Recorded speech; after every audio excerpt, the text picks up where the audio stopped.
दिनै बिथाङा केम्पआव थायालासिनो बहाबा कार्बि आंलं कर्टआव थारिख दं माबा दं होननानै बिथाङा खाथायबोबाय थानायखौ जों नुनो मोन्दों। फैयै फैयै बिथाङा खुनु काउन्सिलाव जे चेयारमेननिफ्राय लानानै माखासे काउन्सिलनि दैदेनगिरिफोर दं बिसोरजों सावरायग्रा मुंग्रोआ माखासे उदालगुरिनि मावथिफोरखौ लानानै बिथाङा सरखारजों माबा मोनसे सरखारजों गंग्लायहैग्रोनो बा माबा मोनसे सावरायनानै मोनसे सलुसन लाबोनो थाखाय बिथाङा सिद्धान्त लादोंमोन, थिरांथा लादोंमोन। दिनै जों बेखौ नेवसिदों।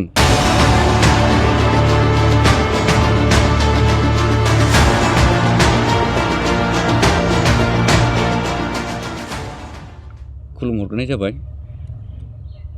दिनै बेयाव जों मानो जथुमनाय जादों जों बेनि माखासे जाहोनफोरखौ फोरमायनो जों सानदों। गिबियावनो दुलाराय बर' रायजो राजा, आइ आफा, बिदा फंबाय साफ्रोम नायगिरिसिम आं NLB आफादनि जानानै बयनिसिमबो साबायखर आरो अननाय खुलुमनायखौ जासिहरग्रोबाय। दिनै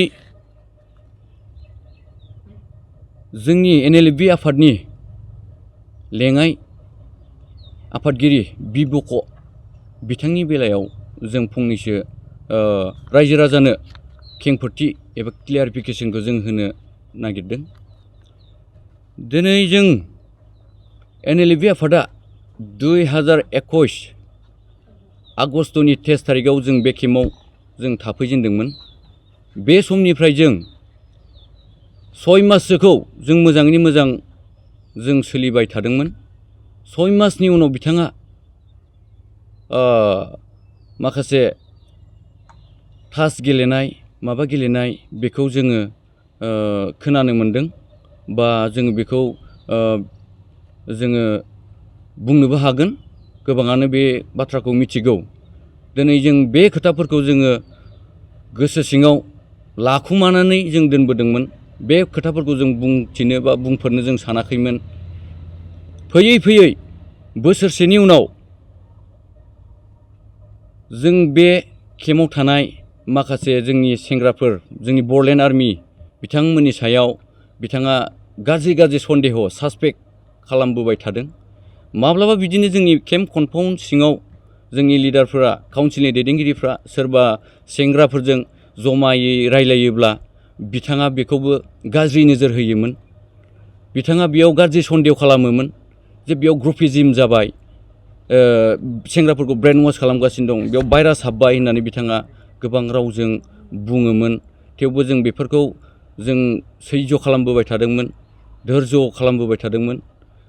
फैयै फैयै माखासे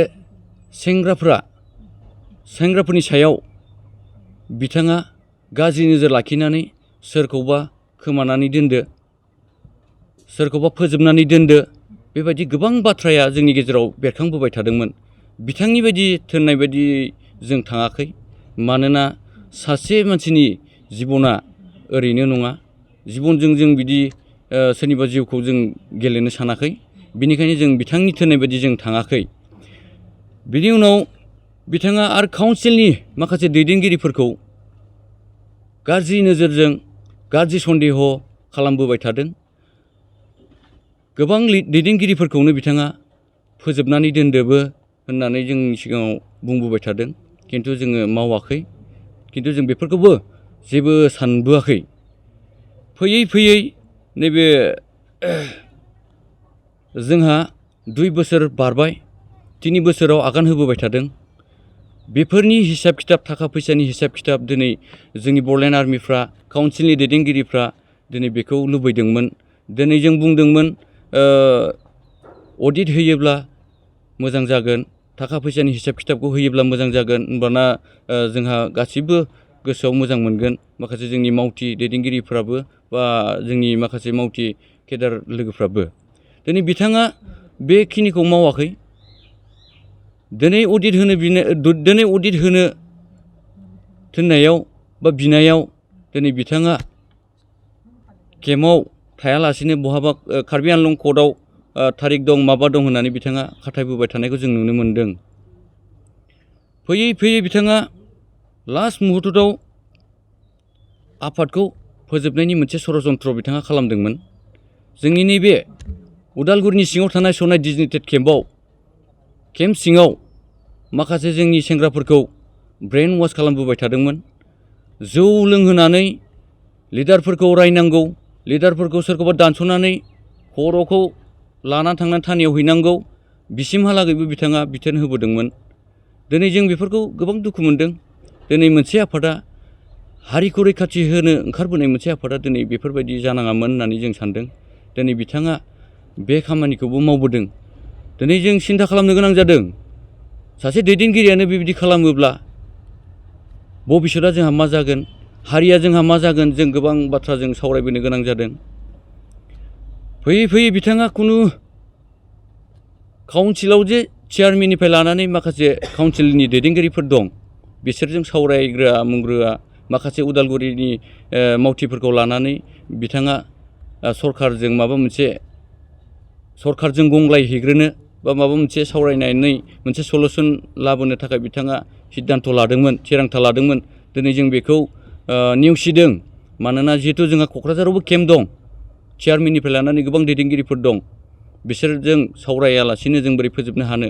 आरो जोंहा हारिनि माहारियारि गोबां आफादफोरनि दैदेनगिरि दं, बिथांमोनजों जों सावरायालाबानो जों आफादखौ बोरै फोजोबनो होननानै जों मोनसे सानखांनाय फैदों, जों सावरायलायदों। दिनैसिम जोंहा मावनो गोनां बहुद खामानि दं। जोबथेसालियाव दिनैसिम फाउन्डार अफ प्रेसिडेन्ट नाब्ला सार बिथांजों लोगोसे गोबां दैदेनगिरि आरो मावथि लोगोफोर बिथांमोना दिनैसिमबो जोबथेसालियाव दं। बिथांमोननि सायावबो जोंहा गोबां मावनो गोनां, साननो गोनां खामानि दं। माखासे आरो जोंहा सिमा बारायनायनि एरिया एक्सटेनसननि बेलायावबो जोंहा साननांगौ दं। बायदि बायदि बिदिनो गोबां नैबे बर'लेण्ड उदांस्रिनि दावहायाव जायफोरा हारिनि थाखाय जिउ बावलांबाय, दिनैसिम बिथांमोननो अनसुंथाइ होनो गोनां, दिनै बेखौबो होफुङाखै। बिथांमोननि सायावबो जोंहा साननो गोनां एबा मावनो गोनां जोंहा खामानि दं। दिनै बै समस्याया समाधान जायागारालाबानो जों दिनै बोरै अकस्मात जों बेबायदि आफादखौ फोजोबनो बा आफादखौ डिसबेन्ड खालामनो जों आसरित, जों सिन्था खालामनाय फैदों। दिनै बेफोर समस्याफोरखौ लानानै जोङो बिथांखौ जोङो काउन्सिलाव जों सावरायलायनानै मोनसे थिरांथा लादों जे बिथांखौ बेबायदि गाज्रि बिदि सोरनिबा सायाव सासपेक्ट खालामबाय थानाय आरो सोरखौबा सोरनिबा जिउखौ ओरैनो माने खोमानो साननाय, बेफोरखौ जोङो सावरायनाय जादों। फारसेथिं थाखा फैसानि हिसाब खिथाब गैया, बेफोरखौ जों सावरायनाय जादों। फारसेथिं बिनि थास जुवाफोर गेलेनायनि सायाव जों सावरायनानै आरो फारसेथिं नैबे NLFB आफादखौ फोजोबनो लांनाय, बे मोनसे गिदिर इसु जानानै फैदों बिथांनि सायाव।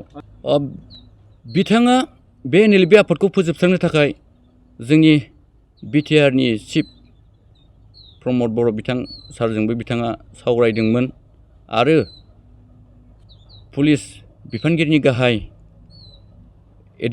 DGP बिथांमोनजोंबो बिथाङा सावरायहैदोंमोन। नाथाय ADGP DGPआ जोंखौ मोनसे खोथा बुंहरदों, नोंथांमोना सनाय केम्पआव थानानै नोंथांमोननि जेसेबां मावथि दं बिथांमोनखौ जमा खालामनानै मोनसे मिडिया लेंहरनानै प्रेस मिट हो जे NLFB आफादा दिनैनिफ्राय गैला, डिसबेन्ड जाबाय, जों न' थाहैनोसै। बेबायदि बुंबानो फोजोबबानो नोंथांमोना न' थाहैनो हागोन होननानै बे बाथ्राखौ बुंहरदों। बेयावहाय जोङो गोजोननाय गैया। आरो बिथांनि जि लामाजों जोंखौ दैदेनलांदोंमोन, जों बेयाव रावबो जोंनि NLFBनि काउन्सिलनि लिडारफोरनिफ्राय लानानै जोंनि बर'लेण्ड आर्मिफोरनिसिमनि गोसोआव गोजोननाय गैया। बेनि बेलायाव बिथाङा गाव गोसो जानानै बुंदों जानो हागौ, खिन्थु जोंनि नुनायाव जोंनि नैबे NLFBनि माखासे दैदेनगिरि एबा जोंनि बर'लेण्ड आर्मिफोरनि नोजोराव बेबायदि जोंनियाव गैया। बिथाङा गाव गोसो जानानै बुंदों जानो हागौ। जों दहाय एसे आगोलाव जोंहा बुंदोंमोन, नैबे थांनाय एप्रिलनि 12 थारिखआव जों क'क्राझाराव मोनसे काउन्सिल मिटिं जों जिरायदोंमोन। बे जिरायनायाव जोङो सावरायदोंमोन बिथांनि एक्सटर्सन, बिथांनि माखासे एलिगेसन, बेफोरनि सायाव जों सावरायदोंमोन आरो बे काउन्सिला मोनसे डिसिसन लानाय जादोंमोन। बिथांनि सायाव जोङो एसे सम नायजागोन बा नेजागोन होननानै बिथांखौ जोङो एप्रिलनि 12 थारिखनिफ्राय फैयै एप्रिलनि 27 थारिख 27आव सिमहालागै जों बिथांखौ नेदोंमोन। बिथांनिफ्राय माबा मोनसे खौरां मोनगोन, माबा मोनसे जोङो मोनथिनो मोनगोन, बेसिमहालागै जों नेदोंमोन। नाथाय बिथाङा दिनैसिम जेबो जोंनियाव जेबो खौरां बिलाइबो दैथायहराखै, जोंजों सावरायनायबो जायाखै। बेनिखायनो दिनै जों नैबे थांनाय मेनि 2 थारिखआव जों बिथांखौ बे NLFB आफादनिफ्राय एरख'बाय होननानै जों फोसावनाय जादों। दा बिथांजों जे दायो जेसेबांखिनि जोंनि NLFBनि सोद्रोमा दं, बिथांमोना सिगाङाव डिसचार्ज होजाखानायमोन। स्वयं गावनो बिथाङा गावनि आखाइजोंनो सिगनेसार होनानै बिथाङा डिसचार्ज होदोंमोन। खैजनमान सेंग्राफोरखौ बिथाङा गावनि आखाइजोंनो डिसचार्ज होदोंमोन। आरो जायफोरा बेजों लोगोसे दंबावो जोंनि NLFB आफादनिफ्राय, बिथांमोना गावसोरनो गोजान जानानै थादोंमोन। मानोना मावनो हाला, मेंबाय, जिरायनानै थानोसै होननानै बिथांमोना जोंनि दैदेनगिरिफोरजों बा जोंनि लोगोफोरजों कन्टेक्ट गैयालासे बिथांमोना बाहेराव सोरबा दिल्ली, मुम्बाइ, गवाफ्राव खामानि मावहैबायमोन। दा बिथांमोनखौ 4 लाख होगोन, 5 लाख होगोन, 6 लाख होगोन होनै लेंहरनानै बिथांमोना दिनै जमायनानै लादों बा थुबुर खालामनानै दायो बिथाङा दोनदों। दिनै बिथाङा भेक्सिन खालामनायनि खोथाबो सानदों जानो हागौ। गिबियावनो आं गासै ससियेल मिडिया नायगिरि बिथां रायजो राजा, आइ आफा, बिदा फंबाय, बिब' बिनानाव साफ्रोमनिसिमबो आं NLFB आफादनि जानानै अननाय, खुलुमनाय, सिबिनायखौ बावहरग्रोनाय जाबाय।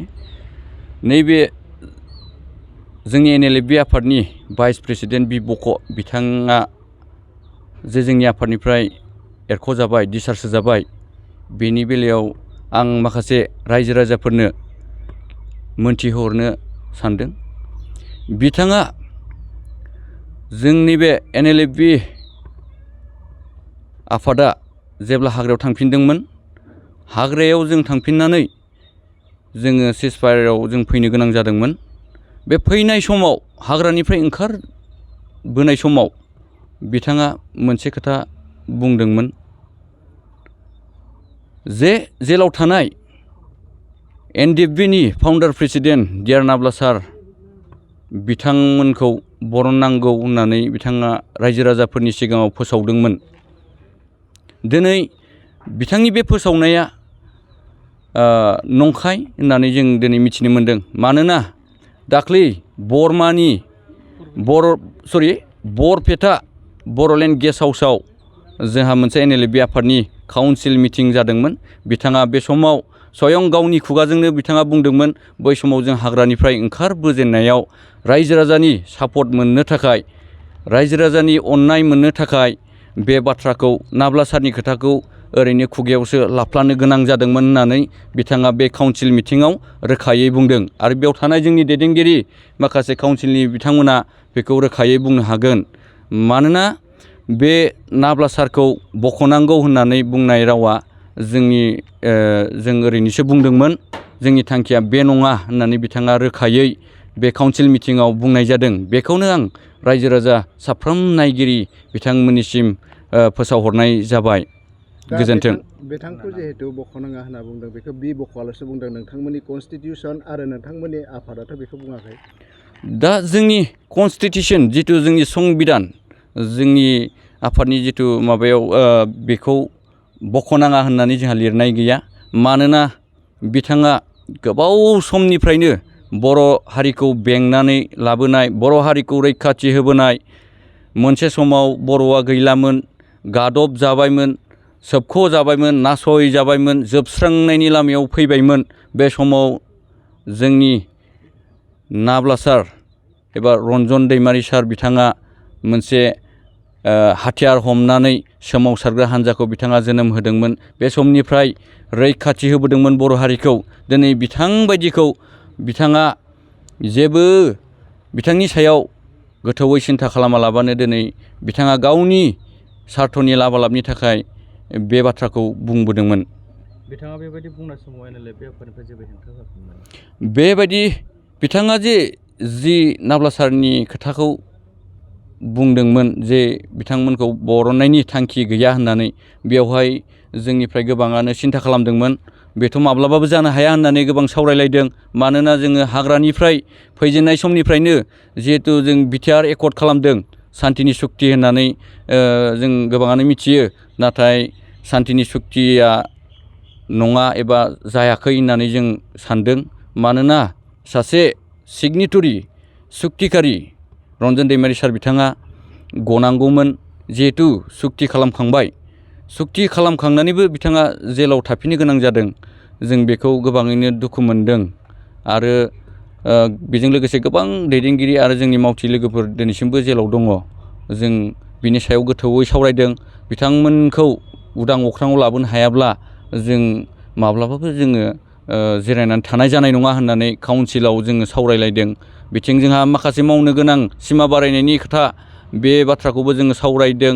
मुंख्लं न'खरफोर बिथांमोना दिनैसिम अनसुंथाइ मोनगोन होननानै आसा खालामनानै दं। दिनैसिम बेखौबो सरकारा मावफुंनानै होआखै। दिनै बैफोर समयसायैनो दं, समाधान जानायखौ जों नुनो मोनाखै। बिनि थाखाय जों NLFB आफादनि काउन्सिलनि दैदेनगिरि बिथांमोनजों गासैबो जमायै जों सावरायलायनानै जों गोरायै गोख्रोंसिन आरो मावलांगोन होननानै जोङो मोनसे थांखि लानाय जादों।